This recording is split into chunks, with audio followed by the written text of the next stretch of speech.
क्या कभी ऐसा हुआ है कि कोई अजीब सा सपना बार बार आया हो और जागने के बाद उसका अर्थ बिल्कुल एक बंद पहेली की तरह महसूस हुआ हो? हाँ, या जीवन में कुछ ऐसे प्रतीक हों जो ऐसा लगता है जैसे हर जगह हमारा पीछा कर रहे हैं। बिल्कुल। सदियों से लोग इसी उधेड़-बुन में रहे हैं कि आखिर हमारा अपना दिमाग बंद आंखों के पीछे हमें क्या बताने की कोशिश कर रहा है। और ये एक ऐसा रहस्य है जिसे सुलझाने की कोशिश हर कोई करता है। सही कहा। तो आज की इस गहन चर्चा में हम मन के इन्हीं सबसे गहरे और रहस्यमय हिस्सों का विस्तृत विश्लेषण करने वाले हैं। आज हमारे पास जो स्रोत है वे काफी अलग लेकिन बेहद दिलचस्प है। जी, एक तरफ हम इतिहास के सबसे महान मनोवैज्ञानिकों में से एक के विचारों तक जाएंगे और दूसरी तरफ आज के डिजिटल व्यवहार को भी देखेंगे। हाँ, आज हम कार्ल जुंग की प्रसिद्ध पुस्तक मनुष्य और उसके प्रतीक मतलब मैन एंड हिज सिंबल्स के पन्नों में उतरेंगे और इसके साथ ही आज के आधुनिक युग के एक विषय डिजिटल सहभागिता की पुकार पर भी रोशनी डालेंगे। देखा जाए तो दोनों ही स्रोत हमारे सामूहिक मनोविज्ञान की ही कहानी कहते हैं। बिल्कुल।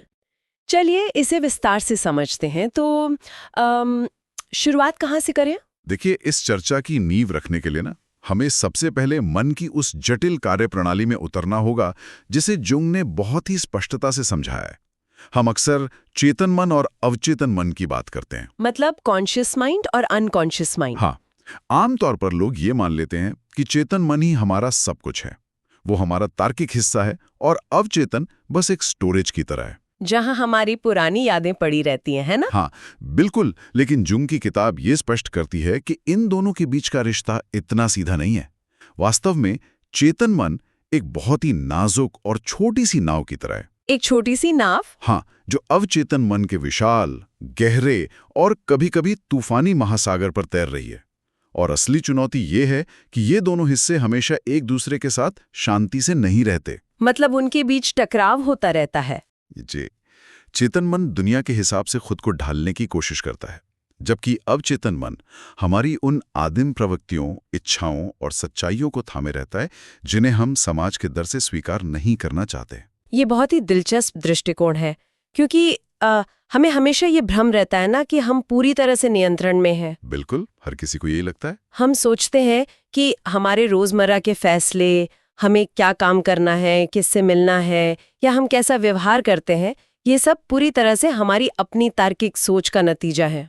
लेकिन ऐसा होता नहीं है। हाँ, इस स्रोत को पढ़ते हुए ये महसूस होता है कि जिसे हम अपना तर्क मानते हैं वो कई बार सिर्फ हमारे अवचेतन मन के फैसलों को सही ठहराने का एक बहाना होता है। एकदम सही। सतह के नीचे चल रही लहरें ही असल में ये तय कर रही होती है कि नाव किस दिशा में जाएगी।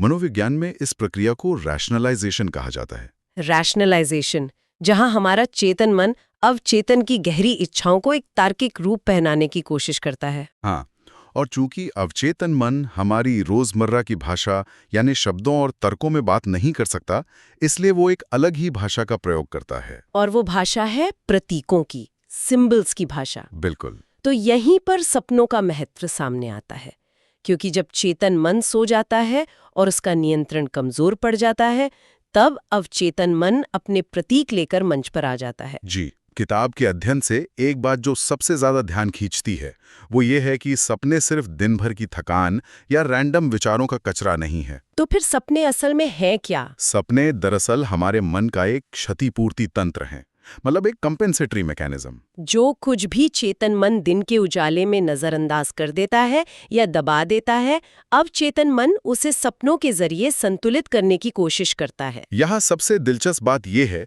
कि अवचेतन मन इन प्रतीकों का उपयोग कितनी चतुराई से करता है। जुंग ने एक बहुत ही सटीक उदाहरण दिया है इसमें। वो अहंकार वाले व्यक्ति का उदाहरण। हाँ, उन्होंने अपने एक मरीज का जिक्र किया है जो समाज में बहुत ही प्रतिष्ठित था, बौद्धिक रूप से बेहद सक्षम था, लेकिन उसके अंदर एक बहुत बड़ा अहंकार आ गया था। वो खुद को दूसरों से बहुत श्रेष्ठ समझता था, है ना? बिल्कुल।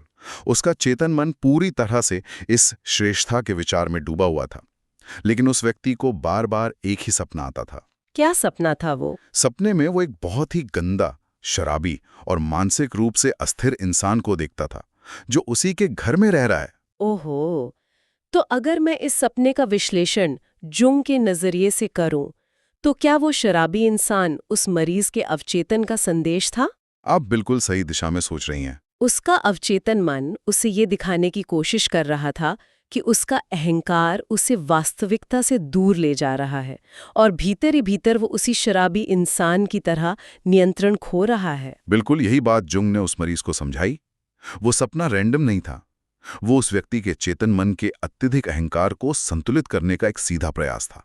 एक तरह की चेतावनी थी। हाँ, अवचेतन मन उसे चेतावनी दे रहा था कि अगर उसने अपने इस अहंकार को नहीं छोड़ा तो उसका पतन उसी शराबी व्यक्ति की तरह होगा। जब हम सपनों को इस नजरिए से देखते हैं तो वे कोई भविष्यवाणी या जादू टोना नहीं रह जाते। बिल्कुल नहीं, वे हमारे मनोवैज्ञानिक संतुलन के लिए एक बेहद जरूरी फीडबैक लूप बन जाते हैं। ये तो ऐसा है जैसे हमारे ही दिमाग के अंदर एक बहुत ही ईमानदार और निडर डॉक्टर बैठा है जो हमें हमारी वो बीमारियां बता रहा है जिन्हें हम खुद भी नहीं देखना चाहते। बहुत ही बेहतरीन उपमा दी आपने। लेकिन इस पूरी प्रक्रिया में एक और सवाल उठता है। अगर हम सभी के जीवन के अनुभव अलग-अलग हैं, हमारी कहानियां अलग हैं, तो हमारे सपनों के प्रतीक तो पूरी तरह से निजी होने चाहिए ना? यही वो बिंदु है जहां जुंग का सबसे क्रांतिकारी विचार सामने आता है। वे इसके बिल्कुल विपरीत दिशा में जाते हैं। आप आर्केटाइप्स की बात कर रहे हैं? हाँ, वे कहते हैं कि कुछ प्रतीक ऐसे हैं जो सिर्फ हमारे निजी नहीं हैं, बल्कि पूरी मानवता के साझा प्रतीक हैं। इन्हें ही उन्होंने आर्केटाइप्स कहा। तो ये साझा प्रतीक बनते कैसे हैं? इसे समझने के लिए हमें मानव विकास के इतिहास को देखना होगा। जिस तरह सदियों के विकास के बाद हमारे शरीर की बनावट एक जैसी है, हर इंसान के पास एक दिल, दो फेफड़े हैं, उसी तरह हमारे मन की गहरी संरचना भी एक जैसी है। बिल्कुल। जुंग का तर्क है कि इसे ही सामूहिक अवचेतन या कलेक्टिव अनकॉन्शियस कहा जाता है। यह हमारे निजी अनुभवों से नहीं बनता, बल्कि ये वो मानसिक खाका है जो हमें हमारे पूर्वजों से विरासत में मिला है।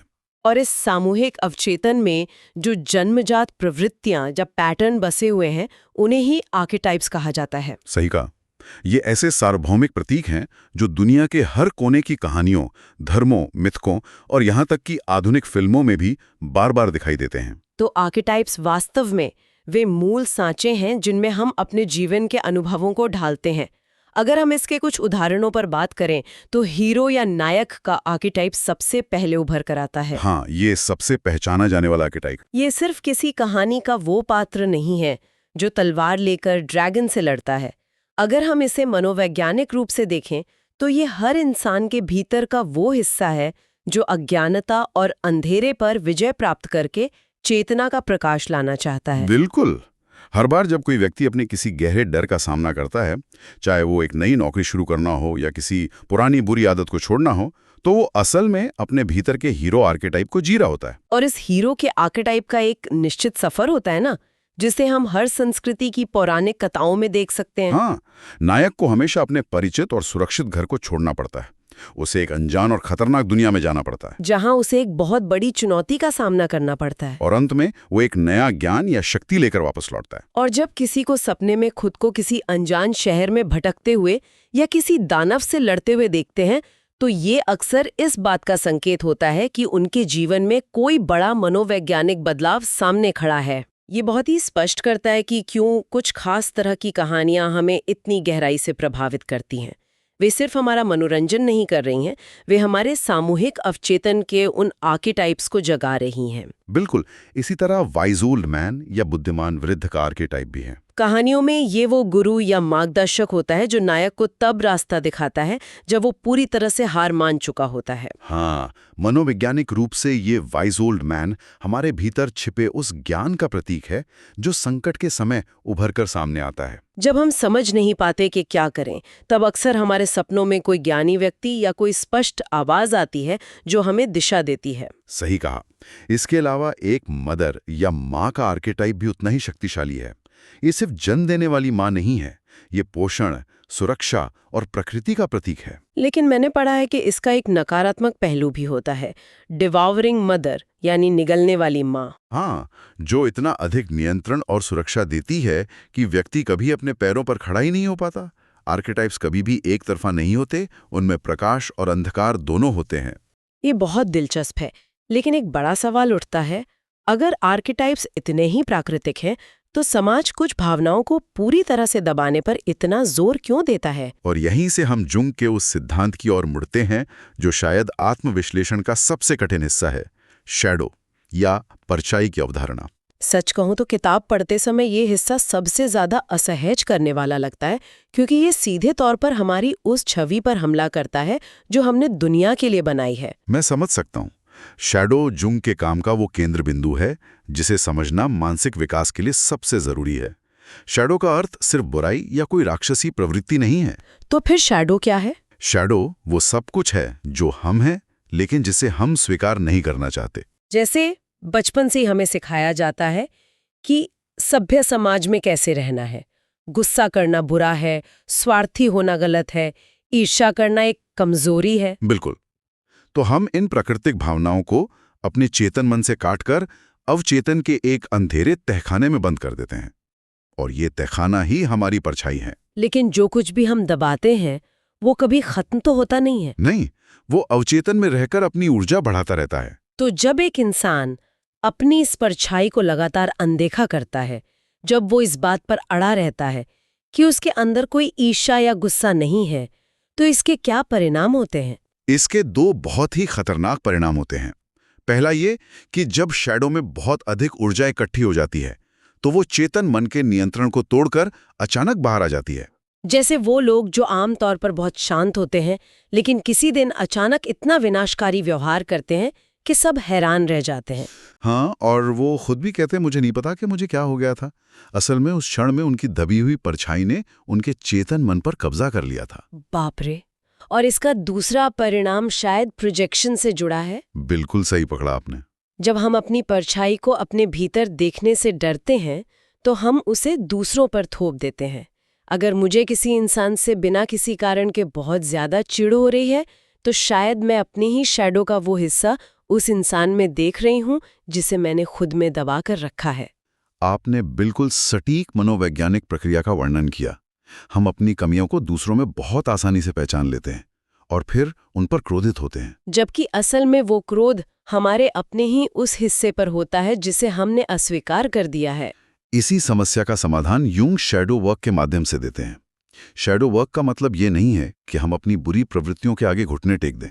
इसका मतलब है उस तहखाने का दरवाजा खोलना और अपनी परछाई को स्वीकार करना। तो व्यावहारिक रूप से देखा जाए तो शैडो वर्क का मतलब है अपने अंदर की उन असहज सच्चाइयों को बिना किसी जजमेंट के देखना।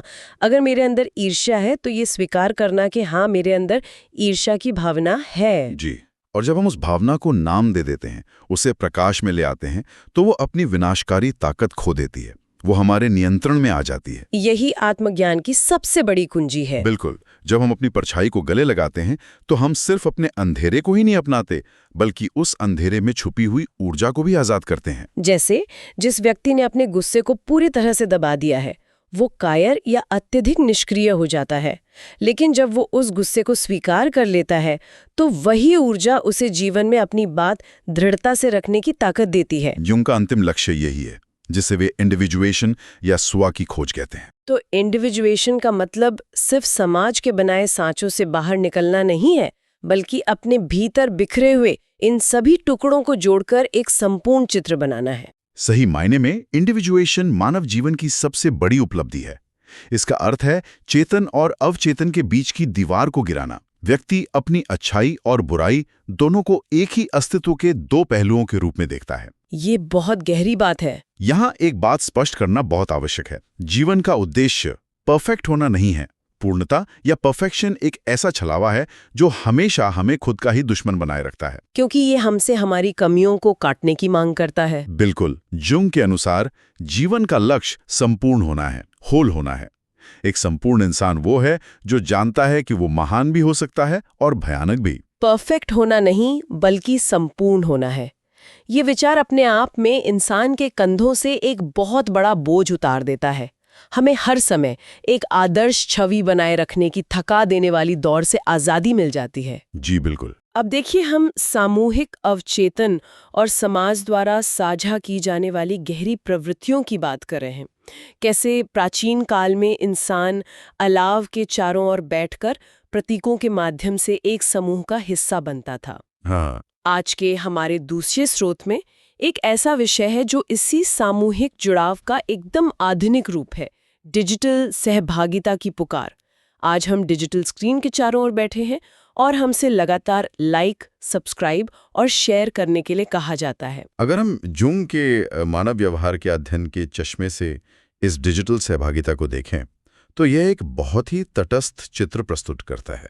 लाइक, सब्सक्राइब या शेयर करना सिर्फ किसी मार्केटिंग रणनीति का हिस्सा नहीं है। तो फिर ये क्या है? अगर हम इसे एंथ्रोपोलॉजी या मानव विज्ञान के नजरिए से देखें तो यह आज के समाज का एक नया कबीलाई अनुष्ठान बन गया है, एक ट्राइबल रिचुअल। एक कबीलाई अनुष्ठान?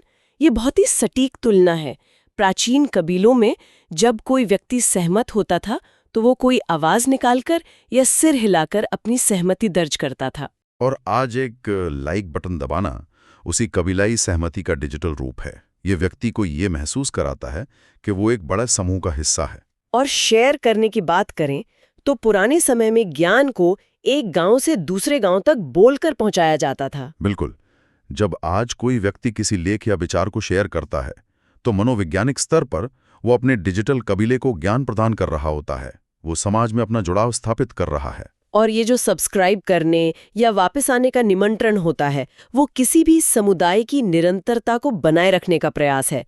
किसी भी समाज को जीवित रहने के लिए जरूरी है कि उसके सदस्य बार बार एक ही स्थान पर इकट्ठा हों, चाहे वो कोई चौपाल हो या कोई डिजिटल प्लेटफॉर्म। तो अगर हम इसे गहराई से समझें तो इन डिजिटल उपकरणों ने हमारे जुड़ने के माध्यम को जरूर बदल दिया है, लेकिन हमारे जुड़ने की जो बुनियादी मनोवैज्ञानिक भूख है समूहों का हिस्सा बनने की, वो सदियों से वैसी ही है।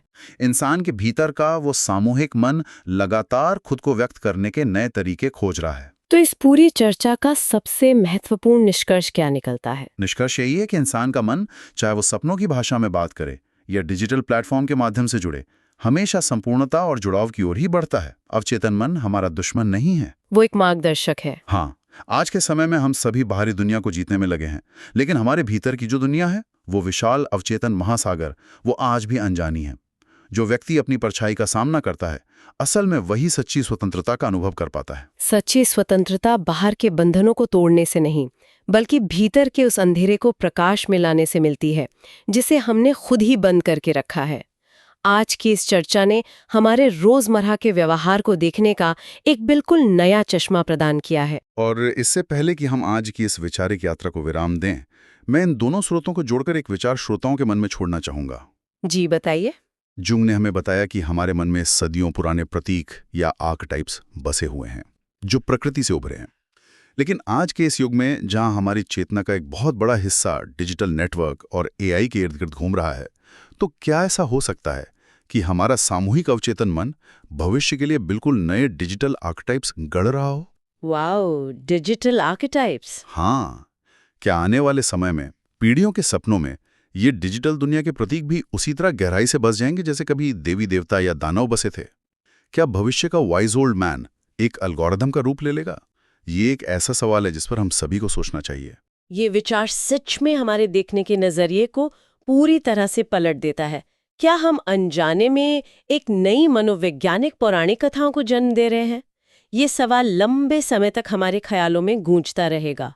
मन के इन अनदेखे और गहरे महासागरों में हमारे साथ गोता लगाने के लिए बहुत बहुत धन्यवाद। धन्यवाद। आगे भी हम मानव ज्ञान और समाज के ऐसे ही गूढ़ विषयों पर अपनी विस्तृत चर्चाएं जारी रखेंगे। तब तक अपने सपनों के प्रतीकों पर ध्यान दें, अपनी उस परछाई को समझने की कोशिश करें जो आपसे छिपना चाहती है, और खुद को परफेक्ट बनाने की दौड़ से बाहर निकलकर संपूर्ण बनने की ओर कदम बढ़ाएं। नमस्कार।